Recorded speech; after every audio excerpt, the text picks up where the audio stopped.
Alaikum. Yeah. Assalamu alaikum. Good evening, everyone. I hope you're well. It's Mr. Ali here with his Community Wellbeing Show, coming to you from the studios of Radio Aapki Awaz. I hope you're all well and enjoying yourself. And as always, we are now experiencing the typical British weather. We don't know whether we should have our t-shirts on. We don't know whether we should have our raincoats on. It's really been turbulent the last few weeks as well. But nonetheless, it has been rather humid and warm as well. So we should take some comfort in that. But our partners in Europe are really experiencing a big heat wave as well as Pakistan and some of the Indian subcontinent as well. So it just shows that those people who are dismissing global warming, these are some of the early effects of that. So today we have a two-part show that we are going to be dissecting the show. The first part is we are going to be talking about the balloons and the nitrous oxide, and then after that we are going to be talking about the careers fair that the South Birmingham City College Birmingham Central Masjid. South Birmingham Central Masjid over in Hall Green that are holding next Thursday, the 27th of July. And what is on offer there and why should you come? That will be discussed later on. And today I'm going to have the pleasure of having a long-term brother, friend, mentor, Haji Arshad, who we've done a lot of expeditions as well. We've gone abroad a number of times, and someone that I hold very dear to my heart in the studios to discuss both topics. So, assalamu alaikum and warm welcome to our humble studios. Wa alaikum salam, Brother Ali, and assalamu alaikum to all your viewers and listeners as well. I'm very honored and humbled that you have asked me to come on tonight. It's a privilege. Absolutely, yeah. Someone that I know we've worked very closely and we follow each other's work as well. And there's a lot of mutual respect and love between each other as well. But I'm going to go straight into today's topic. I know you've been very closely, Jazakallah, mashallah, we're having lovely tea as well, homemade green tea by Mr. Ikram as well. Something that you have been very closely associated with and been involved with at a very early stage as well is about these dangerous nitrous oxide bottles as well. And, you know, our colleagues over in Small Heath have been collecting these bottles, and in a space of 48 hours from a couple of sites over in Small Heath, they have collected over 630, the larger, bigger bottles of nitrous oxide. And that just shows the pandemic that these bottles have now sort of been scourged and infiltrated into the lifestyle of our young people. So, Ayesha, tell me about your involvement and the work that you have done with your mosque and your community, and what sort of impact did it have, and who were your partners that were involved? Well, to be honest with you, obviously we have a very close relationship with our Sparkhill neighbourhood policing team. So, you know, this is a very big issue every area, to be honest with you. It's Absolutely. Not just like Small Heath or No. Rock. It's everywhere, unfortunately, to be honest with you. And it's a very great concern because there's a lot of youngsters going for this cheap and dangerous hit. Yeah. And it's easily available. Easily. You know. And because of that, you know, and I've got a son who's just growing up as well, you see. So that's a great concern. And obviously, because I'm closely attached with the masjid, and I see a lot of the youngsters coming to the masjid, you know, obviously these youngsters are our future, my brother. And us as elders, I think it's a duty of care, you know, to, you know, get involved and try to do something what we can. And I spoke to one of our local police community sport officers, Adam Khan, in Sparkhill, regarding this issue. And he said, well, why don't we do a workshop? And I said, yeah, that'd be brilliant, you know. And we organized a workshop for all the children who we thought should be coming to the workshop and learning a bit about the awareness. So he set it up, and we also had the privilege of having the police crime commissioner Simon Foster was also there, and we had the local police sergeant and a few other police officers who attended. And the workshop went down very well because they bring a lot of work with them, information and on the projector. And they put it on and they show that, what the dangers are, what are the side effects of this, and what are the results. And, to be honest with you, to see that, it's really damaged a lot of people's lives, people end up disabled. People don't realize that while they're taking this stuff.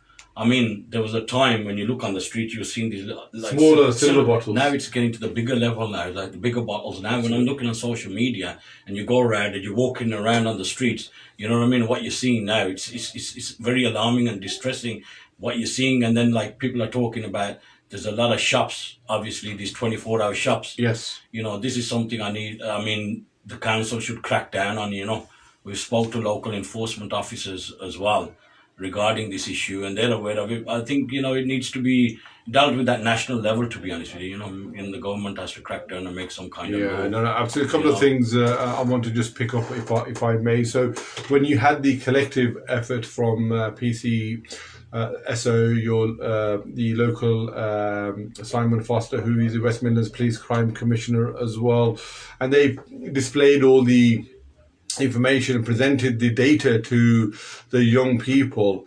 How was that received by the young people? Were they a lot more informed? Were they a lot more prepared now to say no to these nitrous oxide? We call it laughing gas, but it's anything but. And what was the I suppose the outcome of the young people saying, look, what are we going to now do as a result of that particular workshop? Well, the youngsters, I think a lot of them at that particular time, a lot of youngsters these days, they're quite, what we think of kids, they're well advanced.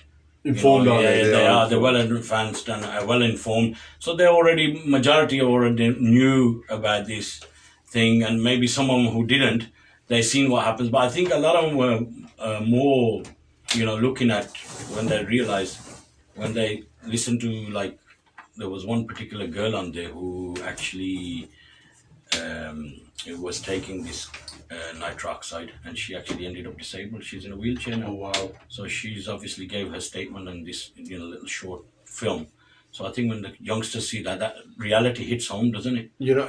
I think sometimes on the social media especially, and the rumour mill on the ground, they only talk about the positives, the glamour side of taking these nitrous oxide, and it's quite cool to be walking around with a balloon and having a bit of a cheap 10-15 second thrill. But you don't know about these negative stories about how last week some of the London students who have left school or college had hired out a couple of cars to take them to the proms.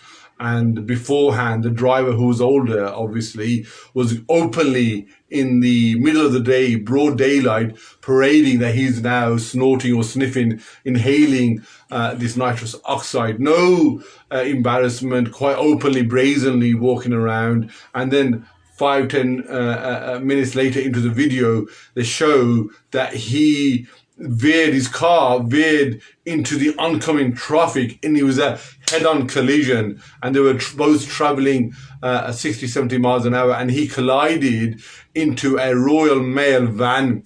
And I think there's about 4 or 5 people in the car, and there were 3 casualties as a result. And these young people are now being lost to the effects of these nitrous oxides. That's just one small example as well. And Arshad has also shared with us another example of where a young girl was inhaling this substance. And I must say, Arshad, normally when you think about drugs, you think that it's mostly a male dominated, should we say, a vice. But in this particular instance, because you can't smell it afterwards when whether they've inhaled or not, and a lot of the young girls are also brazenly taking this as well. There's no sort of shame or embarrassment now. That's another thing people tell us day in and day out. That they're seeing a lot of girls do this as well, and it's particularly happening a lot in our own community. Yeah. No, and it is worrying because when you speak to a neuroconsultant or neurophysiologist, that they talk about the dangers. You are freezing your brain. You're almost putting your brain into a coma, even though it's temporarily. And sometimes your brain may not refunction after the effects of nitrous oxide have. And sometimes we have seen that people are in a coma. Sometimes they're disabled, as you alluded to. Sometimes they'll stay brain dead. They'll have lifelong brain damage as well. And I'm thinking, why would you, even if it's a 1% chance, IDD, why would you even entertain? Why would you even take that 1% chance?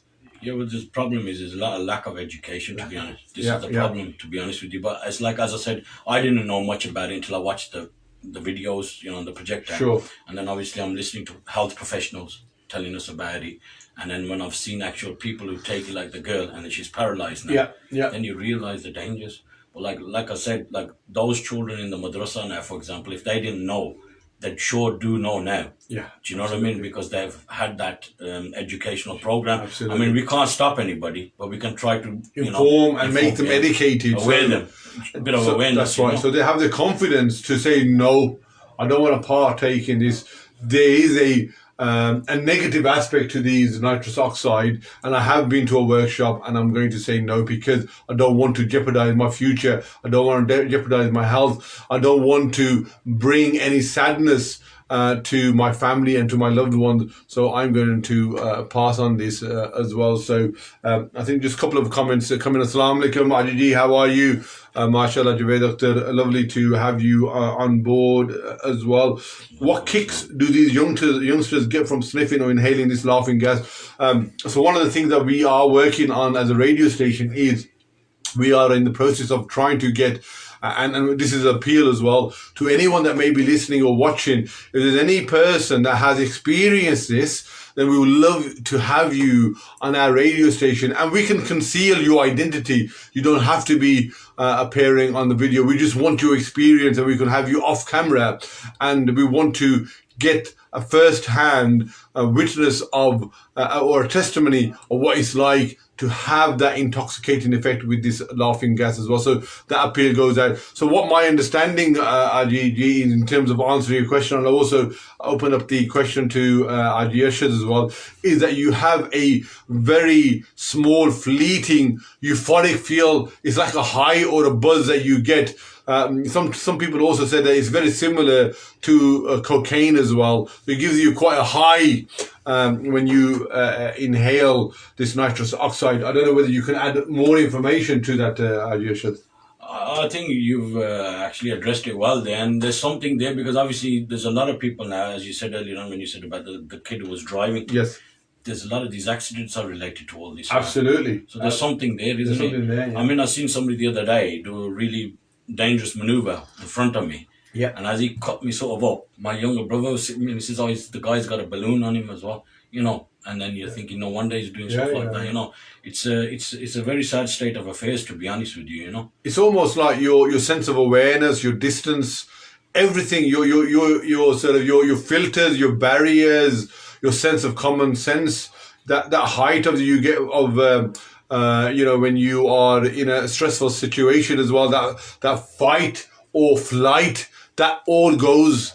And then if you are behind a lethal machine such as a car or a vehicle, then you are not only putting yourself, but your your passengers, your pedestrians, other road users in danger as well. And this is what we are trying to get across to the young people, that look, please do not put yourself in danger. And I also want to stress that this is not just a police issue. You also made one great point about the council. I have emailed many a time to the authorities, including the police, including Simon, and the trading standards, and no one really knows who the responsibility it is to take a lead on this. And for me, I think it's sort of a joint enterprise that has to be done between all the stakeholders. There's straightening standards involved because you have to take the fight to the shopkeepers, because people say it's not illegal. I say it is. It is illegal when you know that a young person is not in a catering trade. He doesn't run a restaurant. He doesn't run a kitchen. He doesn't work there. And you know full well as a shopkeeper that he doesn't work there. Then it is illegal to sell it. You have to ask those questions. You have to do your due diligence. And then if they do, then you can sell that. Then it's not illegal. But how many of our shopkeepers are even asking these basic questions, but they're not? No, this is a problem, you see. They're not interested in the money. They're not interested in anything else. Like a friend of mine said, that his son, went into one of the shops. And I think he found out his son was vaping. Yeah. So he went into one of the shops, and apparently the guy, he said, how did he sell it to you? Because you're underage. He said, oh, well, somebody else was in the shop, but he didn't sell it to him in front of them until they're gone, and then he sold it to him. Yeah. So they don't care how old you are, you know what I mean? They're just selling you for the money side of things. And we know the sort of shops that are doing it. We've got a few here in on Almrock Road. Well, they're everywhere now, aren't they? They're in every area, Sparkbrook, Ladypur Road, you got them on Almrock Road, Coventry Road, in all our little inner city areas, they're there. Yeah.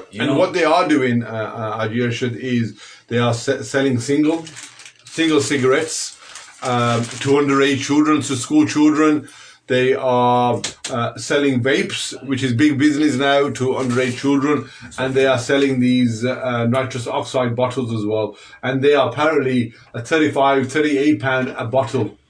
The big sort of, I would imagine they're about 2-3 litre bottles. They're about 38 pound as well. So there's big money involved in this as well. So you can understand, why they are getting involved, but they're not. Understanding the responsibility they have as shopkeepers, as members of the community, to sell these to underage children. And, that's where the long arm of the law must come down hard on these shopkeepers and the individuals as well, whether they're over 18 or under 18 as well. And certainly it should be confiscated as well. And what you mentioned as well, Haji Arshad, earlier, was that this is a government legislator issue. Absolutely. And I must say that the members of parliament, including Liam Byrne and one or two others, have presented the case and now is going through the parliament to have these banned. So it is going to be banned under the Substance and Illegal Act. Usage of Substance Illegal Act is going to be banned for possessing and for inhaling the gas as well, which is, it can't come soon enough, can it? Well, this is it. It needs to be. There's got to be a crackdown, because the way things are going at the moment, it's a very bad situation, Yeah, no, absolutely. I'm just going to go back to the questions, if I can, Ajiji.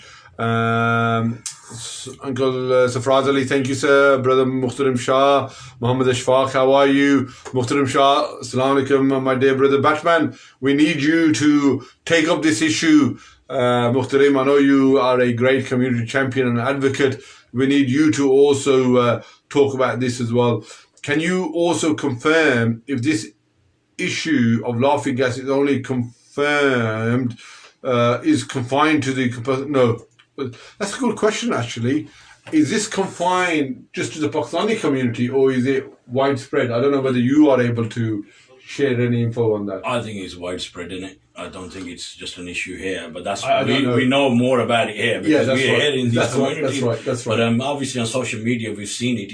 It's everywhere, really, isn't it? Yeah, absolutely. And this is something like, until there's no legislation in, the selling it is freely available, isn't it? It's freely available, absolutely. Yeah. So I think there needs to be more awareness, like the way we've done with the youngsters.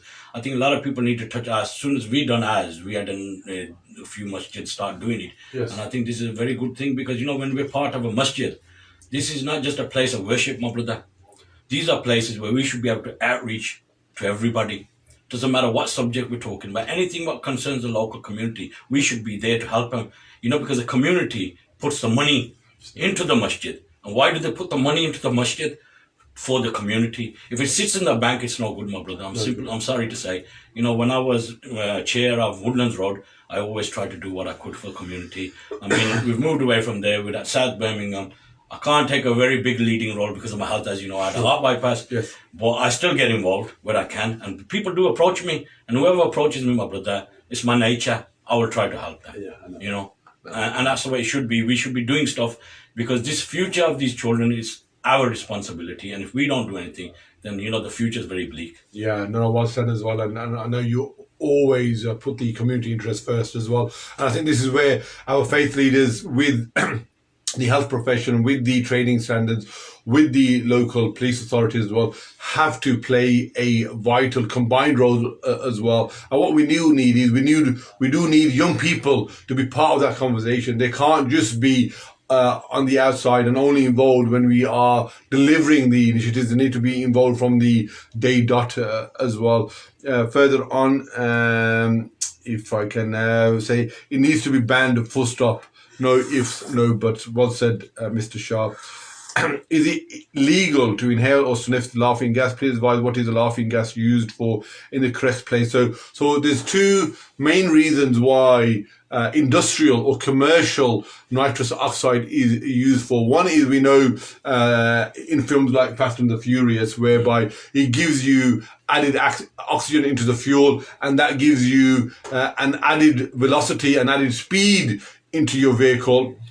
But these smaller bottles, they're primarily used for commercial kitchens, for industrial kitchens, where maybe in the in the catering trade, especially now we've got so many dessert shops that are opening, is primarily for them, whereby they have to need that oxygen to dispel the whipped cream onto cakes and desserts. That is what the nitrous oxide bottles are used for. And that's why I said that if you're not in the catering trade, there is absolutely no reason for you to be having that big bottle. Absolutely no reason at all. And if it can be determined by the police, proven by the police that, he's, for example, a 14-year-old boy, for example, or a girl is not, he's a student or a pupil at a school, is not working, is not involved with any catering kitchen. What is he doing, or what is the shopkeeper doing, selling a big bottle of nitrous oxide? And that should be prosecuted by any length whatsoever as well. In terms of the individuals taking it, I've been informed by the police, all they can do at this stage is just take the bottle off them. They can't do any more. They can't take them to the police station. They can't caution them or anything. They'll just obviously take them. But I don't know in terms of, if you are like driving under the influence, I don't know how long the nitrous oxide stays within your bloodstream. So I don't know whether there's a test like you do for alcohol, for drugs. I'm not aware, but when I do my workshop, maybe with the Al-Quran that I'll be doing after your suggestion, then I will be asking that question, and I'll be think, to be honest with you, that question I asked as well. Okay. And I'm sure that there's not a test available at the moment because it comes out of the system too quick. Yeah. Because like I said, literally, when you take a puff, the effect only lasts for 5 or 10 seconds. It's like a quick sort of, high that you get. And then hence why you take such a big bottle is because you got to keep on taking it every, 10, 20 seconds as well. We are going to try and go through these questions quite quickly as well, because we are also going to be talking about the careers fair Haji Arshad has organised at his local mosque, which is the South Birmingham mosque over just off Stafford Road, not too far from Mughal Azam. That's right. So before I get there, I'm just going to go through all the brother. Uncle, how are you? It was lovely to see you a couple of days ago. Salam, brother, mashallah. It's a nice topic, absolutely. And it's something that I think over the last, I would say 2 months, 6 weeks, there's been a real renewed momentum to bring this into the social media as well. And before I read out some other comments as well, there was a couple of videos now. I don't know, Arshad, whether you've seen them or not. One was by a small individual by the name of Kamran, who's involved with Lime Tree Clinic, I think. He said that, look, if some of these guys that he was with, that was standing next to him, if they see anyone that is driving whilst they've got a balloon or these bottles, they're going to have a friendly word with them. Say, look, not in our area, because we don't want our family members, our loved ones being involved with you driving and being under the influence of this nitrous oxide as well. There was that particular video that came out, and we had a very similar one from Bradford, whereby a couple of brothers went to a car who was obviously inhaling, and the driver was inhaling this nitrous oxide, and should we say they had a little friendly word with him, look, hey, don't do this, and they just gave him a few friendly reminders. I think this is where it comes back to, the government's got to crack down on this. Otherwise, people probably will start taking the law in their own hands. And it's not going to be good, is it? Because nobody wants... Look, our families go on the street. We got our daughters, we got our sisters, mothers, our sons, everybody, our elders walk in the streets, and then some people are driving so silly because they're under the influence of this stuff. And nobody wants to be... their family being in danger. That's right. So, before it gets into that kind of situation, we need the people in authority to take action. Absolutely. And we don't condone any of this sort of, street behavior. But at the same time, because there is a void and, the authorities aren't really taking the action that they ought to be, or certainly what the community want them to take, then naturally... the people feel responsible for their areas and for their family members, and we don't want it to get to that stage. So please, if the authorities are watching, please, if you can, take a more firm action with the shopkeepers and with the young people who are inhaling this. Good question, actually. Where do the kids get the money to feed their laughing gas habit? I think they're not cheap to buy. So, like I said, they're anything between 35 and 40 pound, Mr. Akhtar, which is, for me, it's a huge amount of money. As an adult, as a working adult, I think that's a huge amount of money. But when you're, say, between the age of, say, 18 and 30, should we say, again, you think, where on earth are they getting? And I've been told that... normally one bottle isn't enough. So if there's about 2-3 of you in the car, one bottle is not enough. So maybe later in the night, they'll have to buy 2 bottles. So again, you're thinking, that's a huge amount of money for young people to be spending. It is. It's a lot of money. I didn't know that what the price was, to be honest. So it's a serious amount of money. So again, I can only question, again, where do they get the money from? Maybe it's the parents are giving. Maybe they've got, jobs. I don't know. But again, could be ill-gotten gains. Yeah, it can be, because obviously we don't know about these sort of the background to these people, and then people will naturally think that these are easy come, easy go. When you worked hard. So, for example, I think the minimum wage for someone who's under 21 is about £6 an hour or so, per example. So you can imagine that you got to do a 5-6 hour shift to be able to afford a bottle of a laughing gas.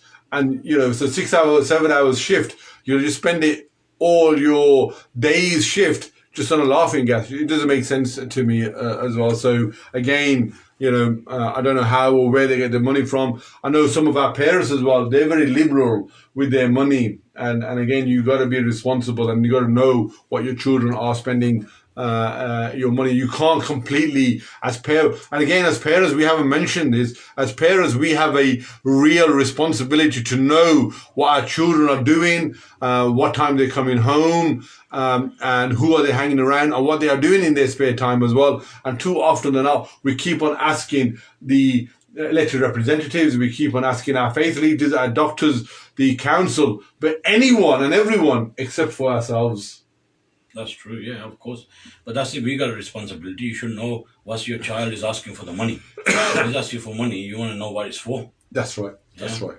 That's right. So, Ayub, assalamu alaikum, my brother, to you and your guest and all the listeners that are listening, mashallah. Someone who's really taken this particular project and initiative to another level is Mr. Javed Iqbal from Alam Rock Community Forum. It's a menace on our streets. It needs to be urgently regulated to stop it from being sold in local shops. Absolutely, but that anything that goes through Parliament, Brother Javed, takes time. and how many more people are going to be paralyzed, their lives changed forever, other people that are indirectly injured or even dying as a result of people that are intoxicated with this. Even one is too many. And I think that now we have to capitalize on this momentum as well. And this is something that we need to seriously get the different authorities to take. Because, we've had enough of people just giving lip service. We need firm action, and we need the authorities to take that course of action that they can. We're not saying, look, go beyond the law, but do what you can at least. Yeah. If you know that you've got information in a couple of shops, raid those shops. Yeah. Some of the times we have a company trading standards, and they will go onto some of these shops and say, yes, are you selling any other nitrous oxide? And if they say no, they'll walk off. That's not good enough. That's just, very feeble of poor. You have to do a unannounced raid in these shops. Get the search warrant if you want, and do a proper raid, and you'll find these shops are popping up everywhere all of a sudden. Obviously, they must be making something. That's why they're there. Absolutely, well said. Excuse me. It's Men in the Streets. Is drug use and laughing gas use related? Please, if you can, Javed, I just want to make sure that I'm absolutely clear on your question. I'm not sure. Drug use obviously is also illegal and banned, and that's actually banned under the Substance and Illegal Use Act. And the different categories as well, A, B, C. So depending on the type of drugs that you are taking or dealing in, then you'll get the severity of that punishment. We aren't exactly sure where laughing comes in at the moment, and it's not. So if you take it, it's not illegal, but I know the police do have powers to confiscate it. But whilst you're driving, then I think driving under the influence is certainly something that I think that the police have the powers to take action on as well. It's a menace on our streets. It needs to be urgently regulated and to stop it from being sold in local shops as well. So I think it needs to be a concerted effort as well. So inshallah, now that you mentioned that, I think what I will do is I will call the faith leaders, I will call the health professionals because they're involved, because there has been an increase in the the neuro departments that we have at Heartland and in the UAQE hospital as well, and they're all coming from the misuse of these nitrous oxide as well. And like I said, for someone who is a student, someone who is at college, university, why would you take, or even a young person when your brain is still developing, why would you take something that is going to impair your brain? For me, just talking about it gives me the frighteners. Yeah, of course. It's like, as I said here in the videos or so, that really shook me up as well, to be honest, Yeah.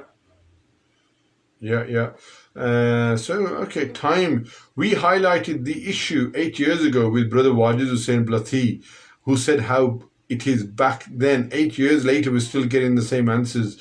Inshallah, now with this momentum, it may get banned, inshallah. Same as a few years ago, we had to fight a similar campaign against menace of Mamba. Oh, that sort of, Mamba, which was, you just, it was like just put in, like a walking zombie. That's what you were. I saw a few of them in town, when they should do the homeless streets. Yes. You see some of those rough sleepers taking that Mamba drug. Yeah, and I've seen some videos from New York and San Francisco, whereby the streets, where there's hundreds of people, they're like, all sort of just congregating, and they're just like completely out of it. They're like, it's like sleeping, but you're still moving. And you're thinking, is this, initially when I saw one or two videos, I thought this was just an act first. I thought they were just playing up to the camera. Then you realize that they're on this Mamba stuff. It's really bad. Very, very, very bad, very bad. So, it is something that we need to concerted effort. So I know we've got Brother Amin here, Brother Javed, Mukhtarim, a lot of community champions here. We obviously got Brother Arshad in the studio as well. All I will say is, please, with your MPs, with your faith leaders, even your health professionals, and also your elected representatives, we have to, if we give up, then nothing's going to be done. We have to keep on having those conversations, the emails, and this is where we're very poor in sending emails to the relevant authorities. As trading standards are, they've been found wanting on this particular issue, sadly to say. I know they've got lack of resources, there's only a few of them covering the whole of the city. I appreciate that, but there has to be a concerted effort, because far too often it is areas like Sparkhill, Sparkbrook, Small Heath, Lozels, Adam Rock, Warden that are affected as well, and we have to, fight and show a vocal opponent to this as well. So I hope that makes sense as well. And Marshall Radio Aapki Awaz for the last month or so has taken this issue, and we are covering this regularly, and we will continue to do that. And just to let you know, on the 1st of August, Simon Foster has agreed to come on this show on a Tuesday, 8 o'clock. So please make a note of your diaries, and we will be asking some tough questions to him as well. And we have also asked the trading standards to come, but no answer as well. So I will also ask the local police as well, so to turn up as well. So it's, like I said, for me, it's not one particular body or an agency that's responsible for this. It has to be a collected effort on that. So I am going to start moving on if I can. So if you've got any further questions, please continue to throw them into the comments, or as always, the studio number is 01216828142 if you would like to ask Haji, Arshad or myself any questions, or if you want to just make a point as well, please by all means feel free to do so. And the other reason why Haji Arshad has taken time out on a Tuesday evening is that a lot of young people, and it doesn't have to be young, people are now changing careers midway through their working lives. The COVID has also meant that the industries are changing, the employment sectors are changing, and you have to keep on upgrading your skill set as well. And also for young people that are now finishing their GCSEs, their A-levels, their degrees as well, they're now at that crucial juncture. What are they going to be doing as a lifelong career as well? Haji Arshad with his SBC college have next Thursday a careers fair. So those people that are looking for a change of career, to start their employment and their career or apprenticeships, there'll be all sorts of employers there as well. So I'm now going to ask Haji, so how and why did this brainwave come to yourself? Well, to be honest with you, my brother, again, it's like youngsters, isn't it? They're very important to us. So, like I said, the masjids should be doing something. Absolutely. Right? We can't just go there for Islamic education or go and read our 5 daily namazan. Right? This is where we got to be like community hubs. Yeah. And we got to help the community. So this is something, to be honest with you, I initiated many years ago when I was at Woodlands Road, to be honest, but we never got around it. Okay. And it was Dr. Imran Saab who sat with me once. Yeah. And we both said, we should do something together. And, it never materialized. And then recently I was talking to my local police community sport officer in Sparkhill, Adam Khan, and he said, do you know what? That's a really brilliant idea, Arshad, it's something good, not many masjids do this. No. Recently, I think Green Lane, actually, they're doing a jobs fair as well on the same day as us. Okay. They've got one in the morning. Okay. Because when I actually set the date, we was going to set another day, but it was my daughter's birthday that day. So I just can't have that day. Yeah. So we went for Thursday, the 27th of July. So then that's when I found out that Green Lane's doing one, but actually their times, they got one in the morning. And we've got one in the afternoon. But the reason being is, to be honest, again, it's just trying to help the youngsters, when they're leaving school and they're at that stage, innit? They don't know which road to turn on or where they want to go. So this is like, we've invited the National Careers Office Day. Yeah. So, the children can just come in freely, speak to somebody from there. Yeah. They'll give them, they'll be on hand to guide them and advise them. Then on top of that, we've got a few, not many, but we've got a few people coming. Sure. Like, the West Midland Police would be there if somebody wants to take career in the police service. I think the RAF will be there. Great. I think the Army is going to be there, the Royal Navy. I think JLR, Jaguar Land Rover's big company. Yes. Yeah. And So there's plenty of others as well. HS2 as well. We got some contact details if you want them to be there as well. That's a great opportunity. I think your brother as well, Pathway Group, they're pioneers in leading the people onto the right path. Yes. So, there's Dr. Imran Saab and a few other doctors, there's a few solicitors there. So, if somebody wants to go into law, for example, there'll be people on hand to advise them and guide them. Yes. If there's somebody thinking, I want to probably go into medicine, there'll be a few people there to guide them and advise them. I think you were there with me at the City Council a couple of weeks ago when Mr. Ataf was launching his British Pakistani report. Were you there? I was not there, but I did see it. I think I was not there myself. I thought I saw you there. A British Pakistani report, and one of the key findings from that is that as a Asian community, as a Pakistani community, one thing that is clearly lacking is the lack of role models that we have in our community that young people can, attach to and have regular sessions so they can get advice, they can learn from their experience and just mentor them. And, you mentioned obviously there's going to be people from the different sectors and professions. And that's a great way of you getting insight and maybe even asking someone who's been there, done it, to act as a mentor for you. And there's no age restriction to a mentor. Even myself should have a mentor to have a regular discussion about, the direction of travel for your, not only for your personal life, but also for your professional life as well. And that's something that I would encourage people like yourself and my older brother Safraz Ali is to offer, maybe just a couple of hours, maybe a month, to a young person to mentor them, and that mentoring is invaluable and something that we don't do often enough. No, I agree with you, my brother. This is the problem. There's a lack of that out there. Yeah. And the problem is, the reason we don't have the role models, because sometimes, there's certain people like yourself, myself, they're going to certain positions, but then they can't go further, unfortunately. Unfortunately. Right? Yes. And then when things like this happen, that's when other people suffer as well.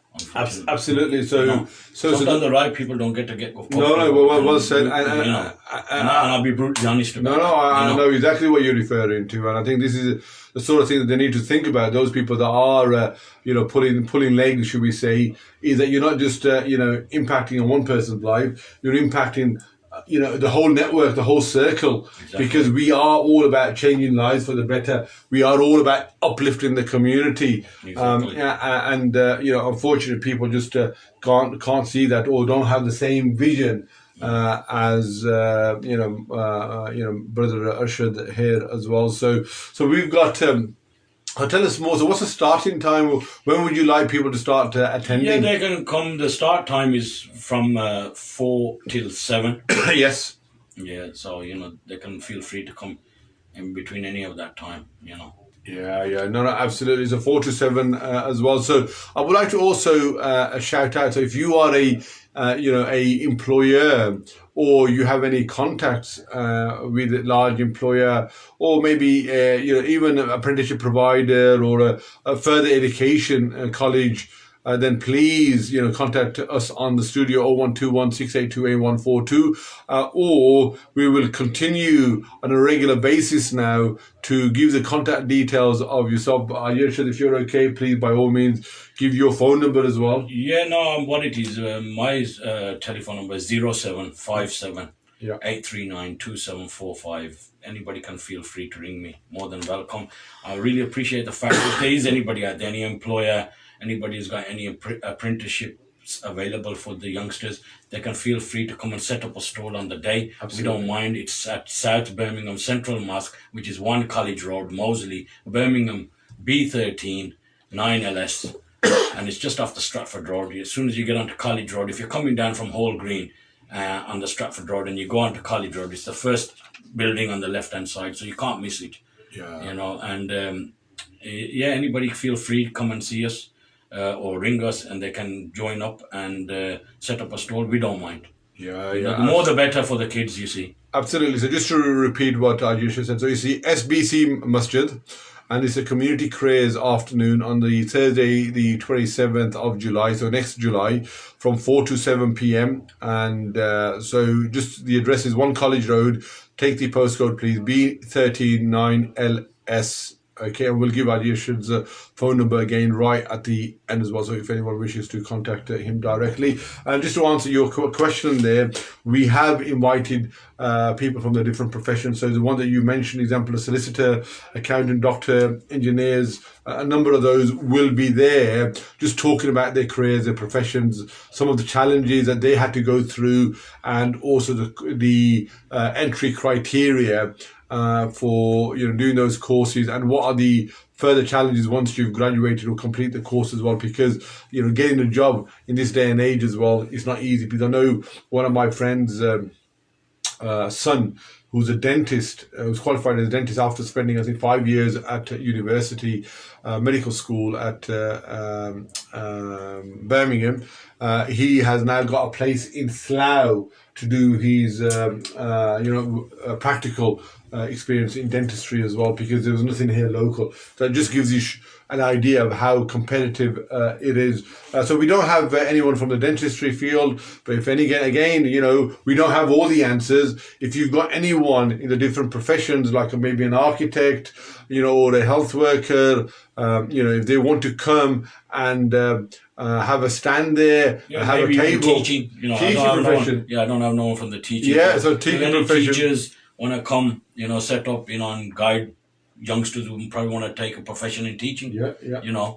More than welcome. Absolutely. So again, these are an opportunity for you to engage with young people and really sell your profession. So that this is a fantastic area to go into as well, and really inspire the next generation to sort of go into that.